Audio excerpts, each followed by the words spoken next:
And so I already gave this analogy a little earlier, so I'll read these verses. And as we are, remember that this account of Caleb and Joshua and the 12 spies spying out the land of Canaan came after the law given in Leviticus, but before the reestablishment of the law given in Deuteronomy. Deuteronomy is given to the children of this generation that the Lord does not allow to enter into his rest in the promised land. And remember, this is about the enjoyment of the covenant, not about eternal salvation. Then the Lord spoke to Moses, saying, "Send out for yourself men so that they may spy out the land of Canaan, which I am going to give to the sons of Israel. You shall send a man from each of their fathers' tribes, every one a leader among them." So Moses sent them from the wilderness of Paran at the command of the Lord, all of them men who were heads of the sons of Israel. Then these spies go out into the land. They spy it out. They see it's good land. They're a little frightened of the men in that land, but they expect that despite they say, yeah, it's great land, 10 of these spies are thinking, well, the response of Israel is obviously going to be, these people are too big for us, they're too great for us to go and conquer. And when they don't, well, they do receive that response at first, but then Caleb quiets people. So we see then Caleb quieted the people before Moses and said, "We should by all means go up and take possession of it, for we will surely overcome it." But the men who had gone up with him said, "We are not able to go up against the people, for they are too strong for us." So they gave out to the sons of Israel a bad report of the land, which they had spied out, saying, "The land through which we have gone in spying it out is a land that devours its inhabitants, and all the people whom we saw in it are men of great size. There also we saw the Nephilim, the sons of Anak, are part of the Nephilim, and we became like grasshoppers in our own sight, and so we were in their sight." And so, because of this bad report, these lies that the 10 spies brought them, after the covenant had been ratified, they had their national constitution. The Lord had promised that he would bring them into these lands, and 10 of these spies were unfaithful. Then the congregation lifted up their voices and cried, and the people wept that night. All the sons of Israel grumbled against Moses and Aaron, and the whole congregation said to them, "Would that we had died in the land of Egypt, or would we had died in this wilderness. Why is the Lord bringing us into this land to fall by the sword? Our wives and our little ones will become plunder. Would it not be better for us to return to Egypt?" So they said to one another, "Let us appoint a leader and return to Egypt." So remember, God has established Moses as their leader because he is carving out a partial restoration of the kingdom that was lost under Adam. That although Satan remains the ruler of this world, God is working to create a nation of his own, through which in the millennial kingdom, he will rule through Jesus Christ. But at this point, he has created an earthly people whose responsibility is to act not like Adam in choosing another's words to put over himself, but in remaining faithful to God's word and stewarding over God's creation the way God has asked him to do so.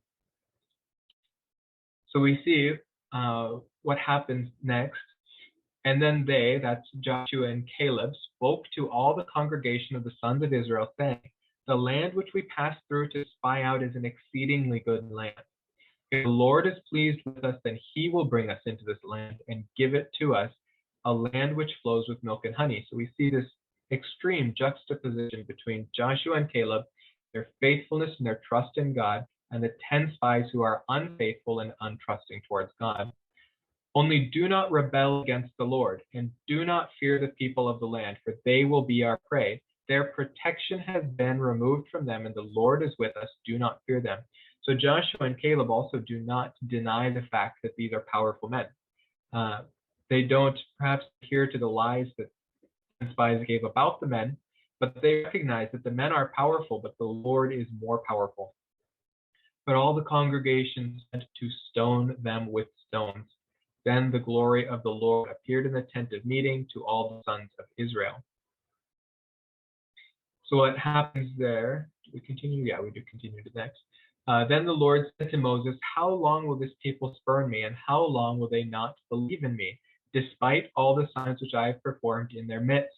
I will smite them with a pestilence and dispossess them, and I will make you into a nation greater and mightier than they. So here, this is important. God says here, I will dispossess them. Well, that goes against everything that has been promised in the Abrahamic covenant. And the Mosaic covenant cannot abrogate the Abrahamic covenant because it deals with a different facet of it. And Moses recognized that, and he says, but Moses said to the Lord, then the Egyptians will hear of it, for by your strength you brought up this people from their midst, and they will tell it to the inhabitants of this land.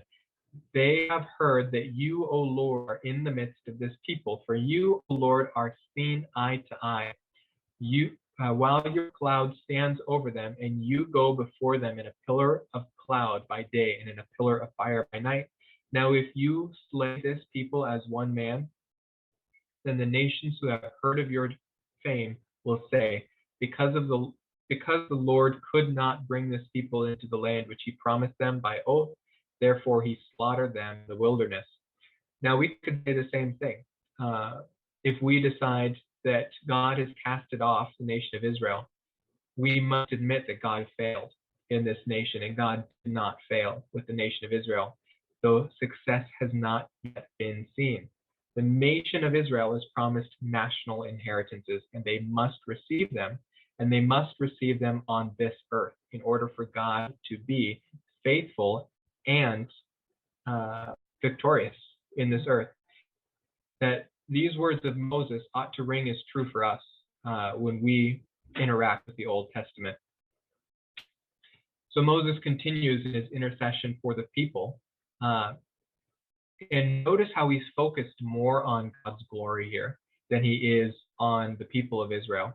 He recognizes that the people are an unfaithful people, and he recognizes that God in his glory has chosen instead, but his glory is also intimately intermingled with his dealings with Israel. But now I pray, let the power of the Lord be great, just as you have declared. The Lord is slow to anger and abundant in loving kindness, forgiving iniquity and transgression, but he will by no means clear the guilty, visiting the iniquity of the fathers on the children to the third and the fourth generations. Pardon, I pray, the iniquity of this people, according to the greatness of your loving kindness, just as you also have forgiven this people from Egypt even until now. And so the Lord does. He says, I have pardoned them according to your word, but indeed as I live, all the earth will be filled with the glory of the Lord. Surely all the men who have seen my glory and my signs, which I performed in Egypt and in the wilderness, yet have put me to the test these 10 times and have not listened to my voice. Now, these 10 times that Israel has tested the Lord, you see those all the way, starting right at the beginning, when they are brought out on the other side of the sea, and immediately they start groaning that the Lord has brought them there to die because there's no water. So the Lord cleanses the water of Meribah. He sends water through a rock. He sends them manna in the mornings because they have said once again, the Lord sent us here to starve us to death.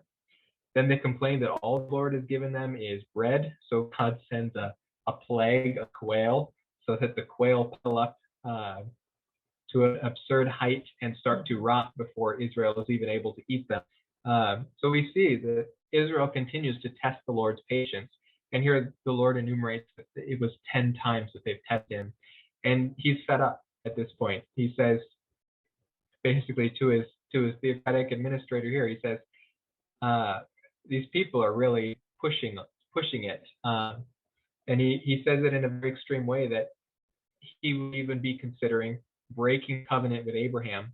And now I don't think the Lord was actually considering this, but perhaps testing Moses to see whether Moses would say, yeah, Lord, they are unfaithful, destroy all of them and start again with me. But Moses is faithful to the Lord's glory, just as the Lord is faithful to his glory. because Moses recognizes that he's from the line of Levi as well, that the Lord would have to cast off his entire promise to Abraham in order to start again with Moses, and that can't happen. But the Lord, though he pardoned Israel as a whole, that's Israel as a nation, says he does not, let's go back to that, says,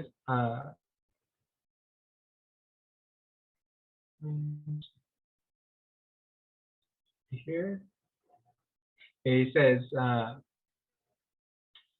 forgiving iniquity and transgression, but he will by no means clear the guilty, visiting the iniquity of the fathers on the children to the third and fourth generation. So Israel has been pardoned. The Lord will not cast them off, but he will punish the guilty parties. So here we read, here, so he's punished. Okay.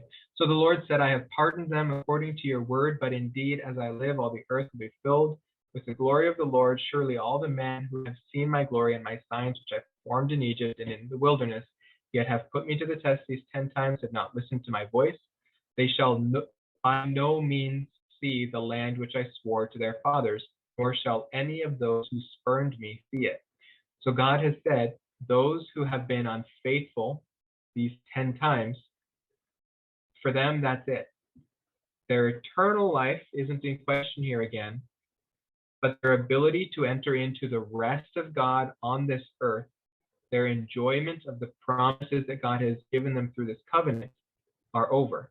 God will not let that generation enter into that rest because of their unfaithfulness. But part of Israel is pardoned here. So the Lord said, I have pardoned them according to your word, but my servant Caleb, because he has a different spirit and has followed me fully, I will bring into the land which he entered, and his descendants shall take possession of it. Your children, whom you said would become prey, I will bring them in, and they will know the land which you have rejected. All right. So we saw Moses as the theocratic administrator of Israel, and Moses is one of those who spurned the Lord. He was angry and he threw down the tablets, and in his anger he spurned the Lord. So Moses does not enter into the promised land, but Joshua and Caleb do, and Joshua becomes the next theocratic administrator in this line of administrators. We see now, therefore, fear the Lord and serve him. Oh, this is showing Joshua's faithfulness. And fear the Lord and serve him in sincerity and truth, and put away the gods which your fathers served beyond the river and in Egypt. So this is speaking of the second generation of Israel. He's talking about the calf that Israel made in the wilderness. If it is disagreeable in your sight to serve the Lord, choose for yourselves today whom you will serve, whether the gods which your fathers served are beyond the river, or the gods of the Amorites in whose land you are living. But as for me and my house, we will serve the Lord. You'll probably see that in Christian bathrooms. All right, so who are the theocratic administrators? It starts with Moses. God reestablishes a kingdom on earth, carved out from the midst of Satan's kingdom to be a peculiar people for God's purposes. And it begins with Moses, the son of Levi, then goes to Joshua, a son of Ephraim. After Joshua transfers to the line of judges. That didn't go so well. There are plenty of judges, and they come from just about every tribe. The people after the judges say, we want a king like the kings of the nations around us. And God's purpose has always been to bring a king to put over them, but the king whom he will put over them is the king, the son of David, Jesus Christ. But the people want a king, and they appoint Saul. Saul becomes the people's king, and I can't remember, I think he's from the tribe of Benjamin. And, that doesn't work out well, but the Lord did establish him as the king of Israel. So he will not be the king of God's choosing. God chooses David to succeed Saul rather than Saul's son, Jonathan. And Jonathan, being faithful to the Lord, recognizes that. and uh, has no intention of standing in David's way from taking the throne. But David also has no intention of killing or in any way dethroning the king of God, who is Saul. So God lets Saul bring himself to his own end in war, and then places David up as the next king. And that's when he gives the covenant to David of an eternal seed. That David is the Lord. David is a man after God's own heart. God says he will establish David's throne so that through him, the ultimate king of Israel, Jesus Christ, will eventually arise. But the near fulfillment of that promise comes in Solomon, where the closest Israel has ever come to seeing all of these covenant blessings, though it came only a fraction of the way. Closest it has ever come is under Solomon. And Solomon's throne ended up being divided after his death into Judah and Israel, and thus began the conflict of the kings in Israel, ending in two different diasporas where Israel was taken out of their land because of covenant unfaithfulness. But we do see finally that Jesus will be the king over Israel. And ironically, this is recognized by a Gentile, not by Jews. So in John 19, we read about Pilate and the inscription that he put on the cross. Pilate also wrote an inscription and put it on the cross. It was written, Jesus the Nazarene, the King of the Jews. Therefore, many of the Jews read this inscription for the place where Jesus was crucified near the city, and it was written in Hebrew, Latin, and in Greek. So the chief priests of the Jews were saying to Pilate, do not write the King of the Jews, but write, he said, I am the King of the Jews. Pilate answered, what I have written, I have written. I love that. He's like, I said what I said. Pilate recognizes that Jesus is the King of the Jews, and he may have done this inadvertently, but guided through the sovereignty of God to write these words, and honestly be apathetic enough to say to the chief priests, who really would have been annoying Pilate by this point, I think, basically, I don't care enough to change it. But the inscription written above the cross was essentially the penalty for which they were being put to death. So above the murderer would be written murder, above the liar would be put liar. Above Jesus was written the Nazarene of the Jews. That was what he was being put to death for. Now, Deuteronomy 17:15, which we're going to look at next time because that's part of the land covenant, makes it necessary for Israel, dwelling in their land, to establish the king of God's choosing. Here we see rejection of God's chosen king, and the destruction of Jerusalem in AD 70 comes as the consequences of this rejection. But it is promised in Matthew 23:39 that Jesus will be placed as the king over a future generation of Israel. Here we see the line going all the way back to Adam from Jesus. This is the line to Adam is given to us in the book of Luke. The line back to Abraham is given to us in the Gospel of Matthew. And that doesn't mean that Luke didn't know Jesus went all the way back to Adam, but the purpose they had in writing these books was different. The same information was available to all of them, but they didn't record everything that happened in the life of Jesus. They had purposes. They were showing who Jesus was.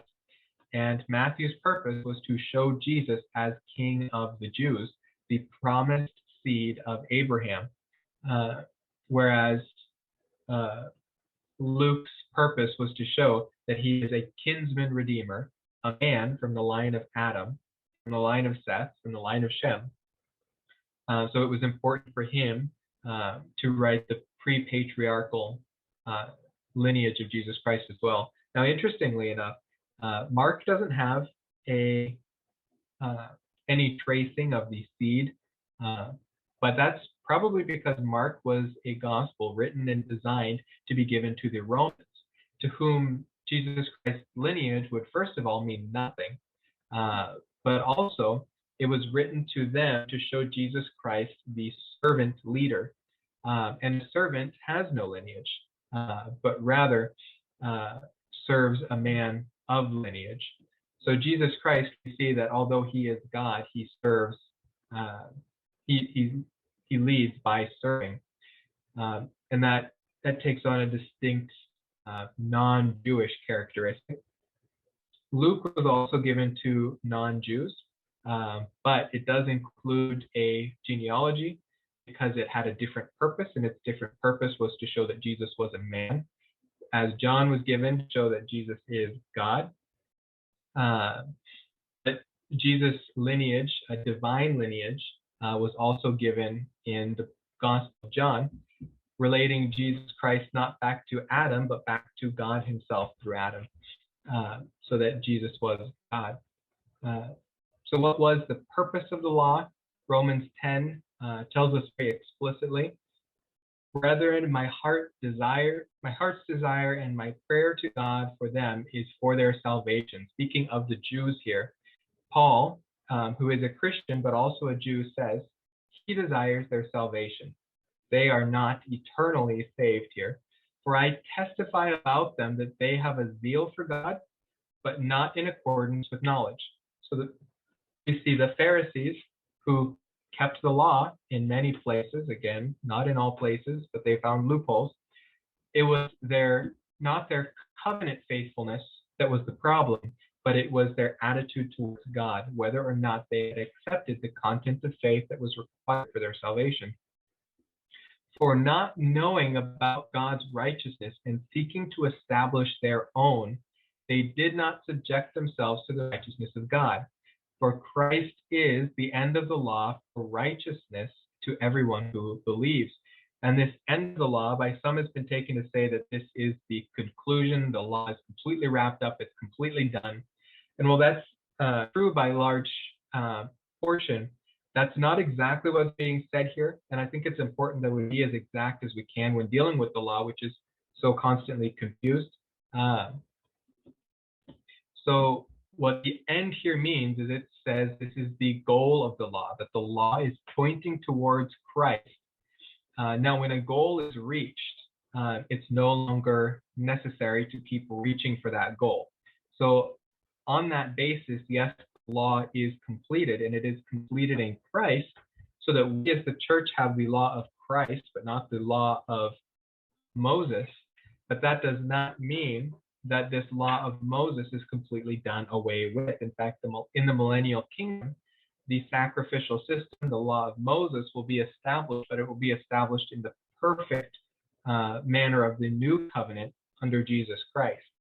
But it is absolutely of no application, direct application to the church, so we can glean from it certain aspects of things like God's righteousness, God's holiness, God's perfection, God's unattainability, God's creator-creature distinction between him and man. There are plenty of amazing and wonderful truths. In fact, it is chock full of amazing and wonderful truths that we can glean, but we destroy and break down those truths when we do not leave them as God intended them to be, and instead try to mix and mangle them with things that they were never intended to be.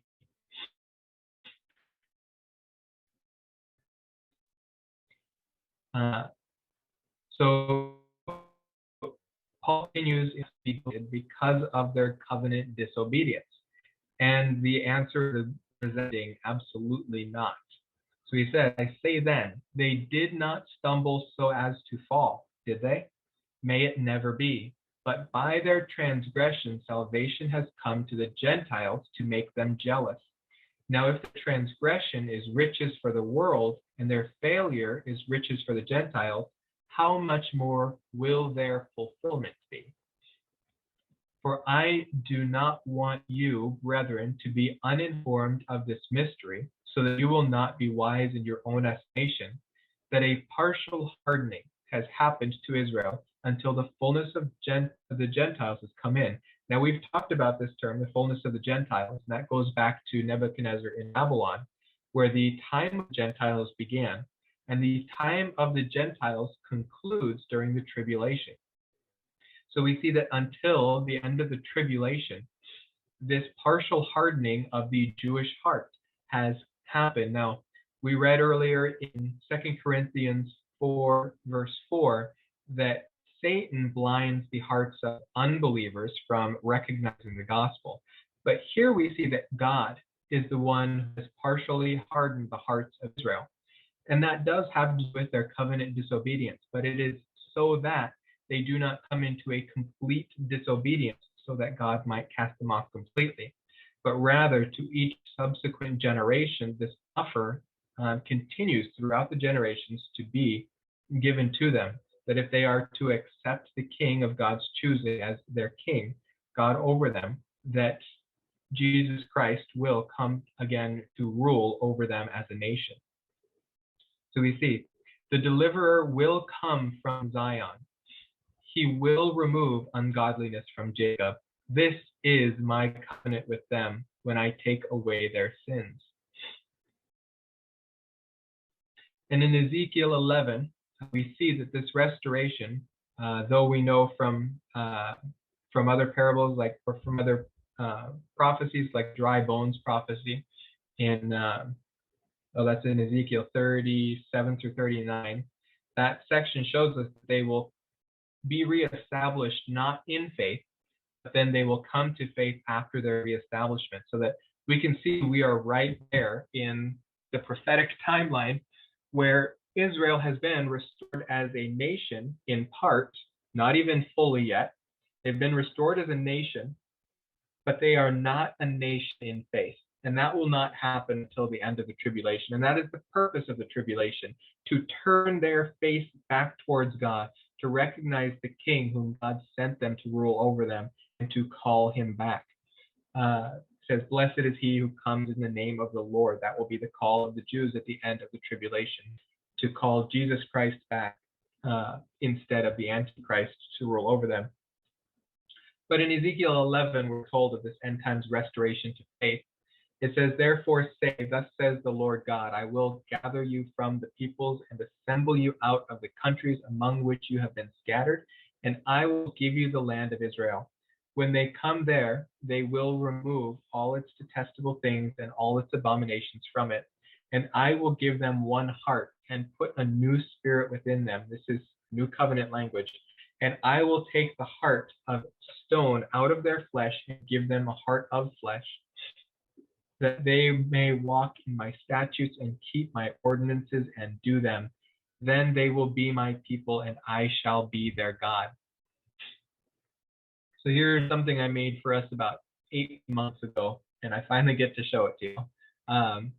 These are the 8 different covenants around the time they were established and at what point they are concluded. Now, the Edenic covenant, the theocratic administrator concept, though the Edenic covenant was done away with because of sin, it is not complete in the sense that God will still bring about a theocratic administrator, a man through whom he will rule the earth, and that is Jesus Christ. And we see from Revelation 19 to 22 that full completion of the theocratic administrator, where Jesus Christ comes to rule from Jerusalem over the entire earth. The Adamic covenant, where we see that the serpent will be conquered by the seed of the woman. This happens in part. Remember, it says that it will, the serpent will nip at the heel of the seed of the woman, and the seed of the woman will crush the head of the serpent. Well, Jesus Christ's heel was nipped at the cross, and so he overcame death, but he will overcome the serpent at his second coming, when Satan will be bound for 1,000 years in chains, and then after 1,000 years cast into the lake of fire. We see a full completion of that Adamic covenant. The Noahic covenant is a negative promise that he will not destroy the earth with a flood. We see that he will destroy the earth with fire in Revelation 21, 1 through 3, so that the end of this earth will not come by flood, but also that he will not destroy all man off of this earth. Even into the millennial kingdom, a line of man will continue to be in their mortal bodies on this earth. The Abrahamic covenant, the promise of land, seed, and blessing, is all realized during the millennial kingdom. It's realized in its fullest aspects. And then the eternal aspects of those are fully seen in Revelation 21 through 22, where we see the conditions of the millennial earth are solidified and made permanent for all of eternity in new heavens and the new earth. The Mosaic covenant, as you recognize on the right, is the only one which is not completed in the millennial kingdom, but it is complete with Christ. Aspects of it will return during the millennium because Jesus Christ will rule over the millennium and he is the goal of the law, but the law itself will not return as a goal seeking, as something to be sought after as a goal, but rather as Jesus Christ. And that will not continue into the eternal state.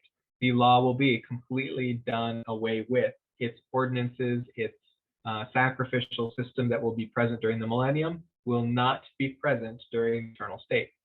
The land covenant, Davidic covenant, and new covenant, which we have left to explore, will be completed also at the end of Revelation. And this, why I made this 8 months ago, was really the purpose of the whole foundation series, was so that when we get to the climax of Revelation, we understand everything that went into getting the earth to that point. That it is not something that began in Revelation chapter 1, but something that began in Genesis chapter 1.